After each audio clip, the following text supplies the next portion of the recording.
जय मसि नायगिरि लोगो नोंथांमोन साफ्रोमखौबो आंनि बे चेनेलाव बरायबाय। नोंथांनि गोसोआव माब्लाबा बेबायदि सोंलुआ बेरखांदोंना दि इसोरा बयनिख्रुइबो बोलोगोरासिनब्ला आरो गासैखौबो मावनो हाग्राब्ला अब्ला इसोरा मानो जागायजेननायावनो सैतानखौ खेबसेयैनो फोजोबखायाखसै एबा नस्थ' खालामखायाखसै? एडेन बारियाव सैतानखौ मानो जिबौनि महराव फैनो होखो? मानो मुलुगाव दिनैसिमहालागै एसेबां गाज्रि गोबां बेरामफोर आरो गोबां दुखुफोरा मानो दं? सैताना जुदि बै समाव जोबनानै थांनायमोन अब्लाना पापाबो थानाय नङामोन आरो दिनै जोङो जाबायदि खस्थ' खालामनो गोनां जादों एबा सैसोनानै थानो गोनां जादों बेबायदि सैसोनानै थानोबो गोनां जानाय नङामोन। बेफोरबायदि सोंलुफ्रा नोंथांनि गोसोआव माब्लाबा बेरखांफैदों नामा? अनजाग्रा नायगिरि लोगो नोंथांमोन, बेनिखायनो बे भिडिअखौ जोबजासिम नायदो, एसेबो स्किप खालामनो नाङा। मानोना नोंथाङा दिनै मोनसे बेबायदि आत्मिकनि रहस्यखौ मिथिनो थांगासिनो दङ जायखौ जानो हागौ नोंथाङा माब्लाबाबो मिथियाखैमोन एबा खोनाफेराखैमोन। आरो नोंथाङा जुदि इसोरनि बोसोननि बोरखौ जुदि अरायबो मोनबाय थानो हास्थायो चेनेलखौ साबस्क्राइब खालामना लागोन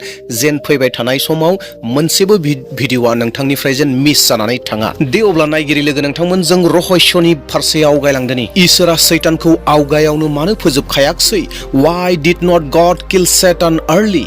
परमेश्वर ने शैतान को पहले ही क्यों नहीं मारा? अनजाग्रा नायगिरि लोगो प्रिय नोंथांमोन, इसोरनियाव ओरैबायदि शक्ति दं, बोलो दं जे इसोरा सैतानखौ बै समाव खनसेयैनो फोजोबनो हानाय गोहोआ दंमोन आरो दिनैबो दं। अनजाग्राफोर, इसोरनियाव जुदि बै गासैबो गोहोआ दङब्ला अब्ला इसोरा मानो बेबायदि मावाखसै? इसोरा जे सैतानखौ सिथाराखसै, खनसेयैनो फोजोबाखसै, बिनि मोनथाम जाहोन दं। सेथि बाथ्रा, इसोरा बयनिख्रुइबो बोलोगोरासिन।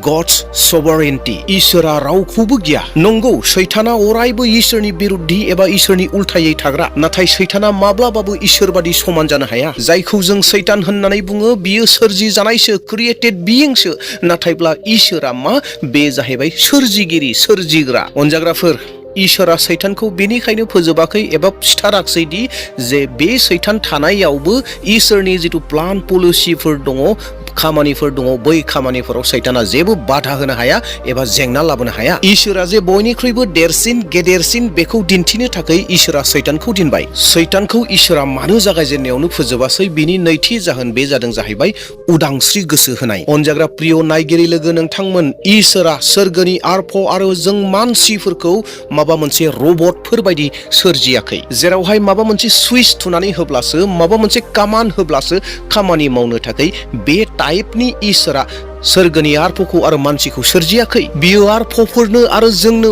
उदांस्रि होबाय, जों जेन आरो आरफआ जेन सायख'नानै लानो हायो, सायख'नानै मावनो हायो। जुदि इसोरा बै समाव जेब्लानो लुसिफारा गोरोन्थि मावदोंमोन बै समावनो जुदि बेखौ साजा होनायमोनब्ला एबा फोजोबनायमोनब्ला अब्लाना इसोरा सिगिनानैसो सासन खालामनाय जागौमोन। मानोना सोरगोआव थानाय गासैबो आरफफोरा इसोरखौ गिगौमोन बै जाथायखौ नुनानै। अब्लाना इसोरनि अननायजों सासन खालामनाया, दैदेननाया थानाय नङामोन, गैयै जागौमोन। इसोरा हास्थायोदि जों जेन जोंनि गोसो बायदियै इसोरखौ अनो आरो बिनि आज्ञाफोरखौ जों जेन मानियो। जबरदस्तियै खालामनायखौ नङा, गिनानै अननायखौ नङा, इसोरा बेखौ हास्थाया। इसोरा जे सैतानखौ जागायजेननायावनो फोजोबाखसै बिनि थामथि जाहोन बेनो जादों जाहैबाय सैथो आरो नंखायखौ दिन्थिनो थाखाय। जेब्ला लुसिफारा सोरगोआव बिग्रायखांदोंमोन अब्लाना बियो इसोरनि चरित्रनि सायाव आसि दिन्थिदोंमोन। बियो माखासे आरफफोरखौ फुस्लायबाय।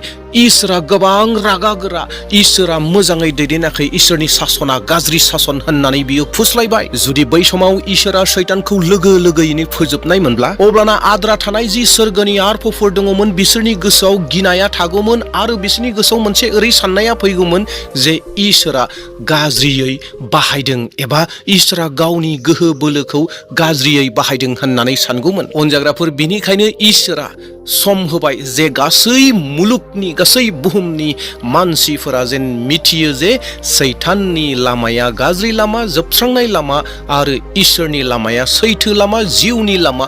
बेखौ दिन्थिनो थाखाय इसोरा सैतानखौ दोनबाय। नायगिरि लोगो नोंथांमोन, दानाब्ला जों मोनसे नेक्स्ट सोमोनांथाव सोंलु फारसे आवगायलांदोनि आरो बे सोंलुआनो जादों जाहैबाय अब्ला दिनै इसोरहा सैतानखौ मुलुगाव दोननायनि मा थांखि दं? सैतानखौ जोंनि जिउआव इसोरा माबायदि बाहायो? सेथि बाथ्रा, सनाखौ अराव सावनानैसो गुबै महरखौ होनाय जायो। बाइबेला जोंनो बुङोदि जेरैहाय सनाखौ अराव सावनानैसो बिनि गुबै महरखौ एबा गुबै सनाखौ दिहुननाय जायो, थिग बेबायदिनो जोंनि फोथायनायखौ बोलोगोरा खालामनो आनजादफोरखौ जोंनि जिउआव हरो। गोबां समाव बि सैतानानो आनजाद लायो। जेब्ला जोङो सैताननि होनाय लुबैहोनायफोरजों मोगा मोगि जानो गोनां जायो एबा मोगा मोगि जायो आरो बैबायदि समाव जेब्ला जोङो इसोरनि बोसोनजों नांथाबनानै थायो अब्लाना जोंनि आत्मिक जिउआ बोलोगोरानिख्रुइ बोलोगोरासिन मजबुत जालाङो। इसोरा जे सैतानखौ मुलुगाव दिनबाय बेनि नैथि जाहोन इसोरनि महिमाखौ नुजाहोनो थाखाय। सैताना जेसेबांखि गाज्रि थांखि एबा प्लानफोर खालामा मानो इसोरा बै गासै गाज्रिफोरखौ ओरैबायदि गिदिर मोजां फारसे सोलायनानै होयो। अनजाग्रा नायगिरि लोगो नोंथांमोन जसेफनि जिउ जारिमिनखौ नायहर, जेरावहाय बिनि बिदाफोरा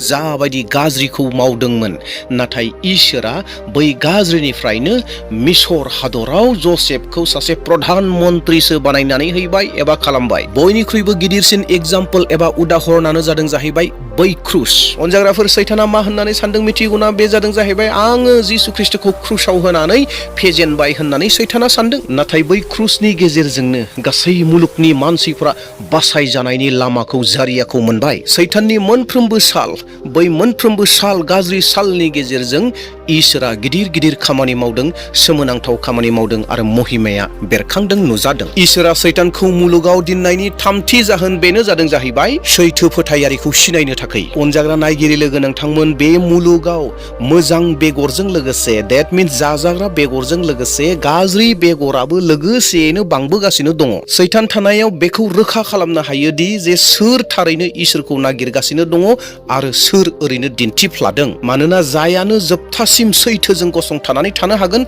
बिसो बासायजागोन। जाया सैताननि प्रलबनजों गोग्लैलांबाय, जों बेयावनो मिथिनो हाबाय जे सोर सैथोयै इसोरखौ खुलुमो सिबियो, सोर सैथोयै दं बे गासैखौबो सिनायनो हायो, मिथियो। अनजाग्रा नायगिरि लोगो प्रिय नोंथांमोन, दानाब्ला थामथि गोनांथि सोंलुखौ खालामनो नागिरदों बेनो जादों जाहैबाय इसोरा सैतानखौ माब्ला आरो बोरै फोजोबगोन? When and how will God destroy Satan? परमेश्वर शैतान को कब और कैसे मारेगा? अनजाग्रा प्रियफोर, सैताना अरायनि थाखाय उदांस्रिखौ मोनाखै। बिनि जोबनायनि समा थि जाखाबाय आरो बिनि जि जेननाय, बे जेननायनि समाबो थि जाखाबाय। बाइबेला जोंनो रोखा रोखायै बुङोदि बिनि जोबनाया माबायदि जागोन आरो माब्ला जागोन बेखौ बाइबेला जोंनो मोजाङै दिन्थियो। जेब्ला जिसु ख्रिस्टआ क्रुसाव जिउ होबाय आरो सानथामाव सिखांफिनबाय, बै समावनो जिसु ख्रिस्टआ सैताननि खर'खौ गाख्रेबखाबाय आरो थैनायनि जि बोलो दङमोन बेखौ जिसुआ फेजेनबाय। आयेन बायदियै सैताना बै समावनो जेननानै दंखायो। जोबथा बिसारनि सम बेनो जादों जाहैबाय जायखौ जोङो नुजाहोजानायनि 20 बालाब 10 सिरियाव मोनो। नोंथांमोन फरायनानै होनि। आरो जेराव जुनार आरो नंखाय नाबिया गारसोम जादों, बे जोंनाय अर आरो गन्धकनि लैथोआव सोलायग्रा सैताना गारसन जागोन। बेयाव बिसोरो अनजिमा गैयि जासे हर सान सैनांगोन। अनजाग्रा ख्रिस्टनि बिसा नायगिरि नोंथांमोन, बे बाथ्राखौ बुजिनानै ला, इसोरा सैतानखौ सिथारनाय नङा, नाथाय अरायनि थाखाय साजा होगोन। देट मिन्स जायखौ जों थैनाय होननानै बुङो, थैब्ला जेबो गैया, बेबायदि नङा। सैताननि साजाया आलादा जागोन।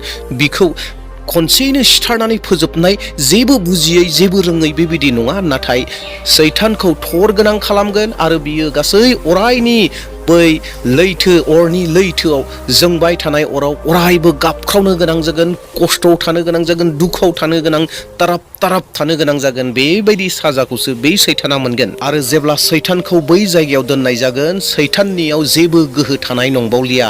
बेनियाव माबा मोनसे पावार दङ बे नंलिया, बियो लाथिख' जागोन आरो अरायनि थाखाय गाबख्रावबाय थानो गोनां जागोन। अब्ला अनजाग्रा नायगिरि लोगो नोंथांमोन, दिनैनि बे भिडिअनि गेजेरजों जोङो माखौ सोलोंखो एबा जों मा रोंनो हाखो? बेनो जादों जाहैबाय, नंगौ दिनै सैताना बे मुलुगाव नेरनाय सिंह बायदि गिदिंगासिनो दं, नाथाय बियो जिनज्रिजों खानानै दोनजादों। बै खानानै दोननाय जिनज्रिया दिनैबो इसोरनि आखायावनो दं। बियो इसोरनिफ्राय अनुमति मोनाब्ला एबा गनायथि मोनाब्ला, नोंनिफ्राय गनायथि मोनाब्ला, बियो नोंनि जिउखौ दांनो हाया, नोंनि जिउखौ नस्थ' खालामनो हाया, नोंनि जिउखौ हमनोबो हाया, नोंनि जिउजों गेलेनोबो हाया। नोंथाङा जुदि दिनै माबा मोनसे गिदिर बेरामजों आरो माबा मोनसे खैफोदजों एबा बबेबा माबा मोनसे पापजों जुदि जुजिनो गोनां जादोंब्ला, अब्लाबो नोंथाङा गोसो बायनो नाङा। मानोना सैताननि जोबनाया थिखा, नाथाय नोंथांहा जिसु ख्रिस्टजों लोगोसे देरहानाया दङ। फै अब्ला अनजाग्रा नायगिरि नोंथांमोन, गुसुं आरज खालामनायनि गेजेरजों फोजोबलांनि। अ आंनि अनसुला फोरबु जिसु, जाय बिदा बिनानावफोरा दिनै बे मेसेजखौ खोनासंगासिनो दङ आं बिथांमोननि थाखाय